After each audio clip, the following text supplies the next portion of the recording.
So we have some more information from Naoki Hamaguchi in regards to Final Fantasy VII Remake Part 3 and how they're working on including one of the most epic summon materias, the Knights of the Round. So we're going to talk about that in today's video, and I'm going to kind of give my thoughts on how you could implement not just the Knights, but some of the remaining summons into the game. So this information comes to us from Audrey, who is still reading through the Ultimania and translating things every few days or so. And this one is very interesting because it talks about the Knights of the Round, and it sounds pretty exciting. Audrey writes, Hamaguchi says there are still 4 summons from the OG that have not been included in the 7 Remake project yet, and he knows everyone is waiting for Knights of the Round. He hopes they can create something that can live up to the expectation for that one in particular. For 7 Rebirth, the team tried to match the area where summon sanctuaries appear to relate to the lore of that area. For example, Bahamut and Cosmo Canyon, Odin and Nibelheim, etc. It was kind of like trying to fit pieces of a puzzle together, which sounds really awesome. So of course we all love the Knights of the Round. Getting it in the original FF7 was quite a journey because you had to mate so many different chickens and reset and save your game and reload the save to try and get the right chickens to then mate them to end up with the all-powerful gold chocobo that could do absolutely everything, including getting you to this small island in the middle of the ocean that contained the Knights of the Round materia. And seeing the Knights of the Round incorporated in Remake Part 3 is really cool because there's a number of ways you could do it. You could just have them ingrained into the story and pull from a lot of the fan theories from the original FF7, where it was thought to be believed that the Knights were maybe Cetra that fought against Genova and somehow failed and got sealed away. So by doing that, boom, you've now ingrained them into the story. They've got connections to the Cetra, potentially even the Gi, who are now playing an even bigger role in the story of the 7 Remake project. And Cloud and party tracking down this materia to inevitably beat Sephiroth and Genova would make sense for the story. So I think that could be one of the ways you could do it. Another way is you could honestly just follow the blueprints of the Proto-Relic missions. Now, before you freak out, I know there are some people that didn't like the Proto-Relic stuff because it did kind of get a little repetitive by the end of the game. I never really lost interest in it, but there were some Proto-Relic missions that I just preferred over others.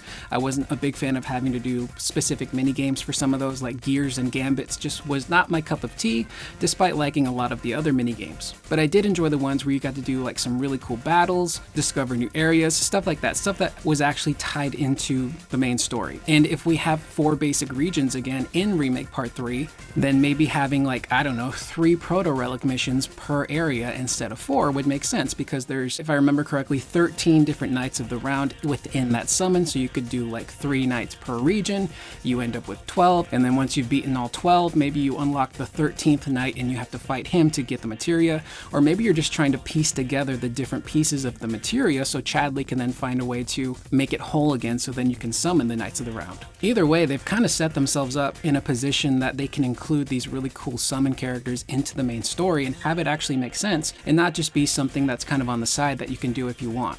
Because we're all waiting for the Knights of the Round.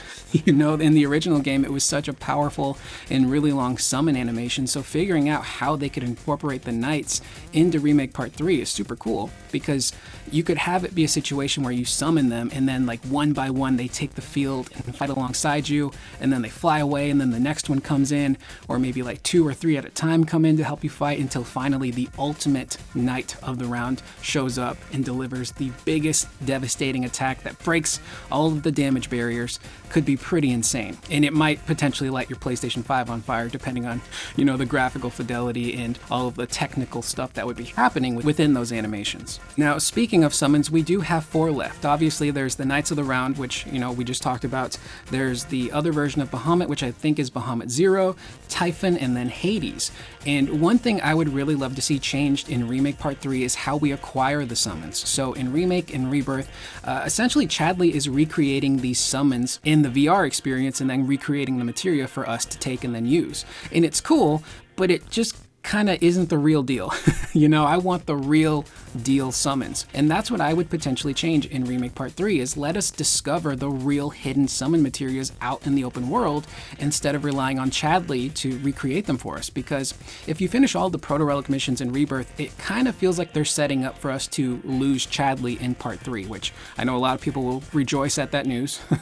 I know a lot of people didn't like Chadley. I didn't really have an issue with them. But there's some story stuff going on between Chadley and Hojo Hojo, where Hojo seemingly still has some sort of connection to Chadley because he is this AI robot that he created. So it kind of feels like maybe we're going to lose Chadley completely in part 3, or he won't be with us for the entire journey due to, you know, some meddling from Hojo. So if that does happen, guess what? We don't have anyone to recreate these summon battles for us anymore. So I want to see them implemented into the real open world. So take, for example, let's take a region that will most likely be in Remake Part 3, and that is the region surrounding the Forgotten Capital. Because in the main game, we're just kind of teleported to that area, and then the rest of the story happens. But if we're going to return to that spot in Part 3, which we most likely will with Bugenhagen, if they keep things true to how it was in the original, you'll have to recreate that entire region. So it'll have to be the Forgotten Capital within there, the Sleeping Forest, and Bone Village. And then maybe somewhere in that region is a dungeon. You make your way into that dungeon, it's dark, it's dank, there's some fires lit here and there, and you're fighting these really just gross, decrepit, undead monsters. And you fight your way to the end of the dungeon, and you see this big old goblet with like green juice bubbling out of it, and there's a red materia floating on the top. As you reach for the materia, maybe you hear this really deep, heavy, demonic voice saying something along the lines of, "You've made your way this far, now if you can prove your worth to me, I will join your team." Obviously it would be written way better and it would sound super cool. The best demonic voice I have is something like, "You have beaten the monsters and now I will join you," which sounds super generic. I think I just killed my throat. But anyway, like, cool speech, and then the summon materia activates, and who pops out of it? Hades. So now we're fighting the real deal summon, Hades, that was just lingering in this dungeon because no one made it far enough to actually grab it and then beat him to have him join the party. And you can do that with each summon. And I still love the idea of having, you know, whether it be Chadley or just maybe the NPCs in the area tell us like, yeah, this land used to belong to this specific summon. I really love that aspect of Rebirth where they tied summons to areas. I thought that was super cool. It made sense. Learning about like Titan being like the creator of the Grasslands region was super cool. Odin being, you know, in Nibelheim. So you can still continue to do that. And maybe Typhon is like the king of Wutai within their lore now. Maybe the northern crater area, Icicle Inn, is home to Bahamut Zero or whatever. And of course, a lot of this will depend on how the regions are actually spaced out now, because some areas are not located in the same spots as they were in the original games. A lot of locations have been moved around. And in the original game, Leviathan, I believe, was the summon you got in Wutai, so you'd have to change some lore stuff, but you get the idea. There's a lot of really cool ways you can tie all that stuff together.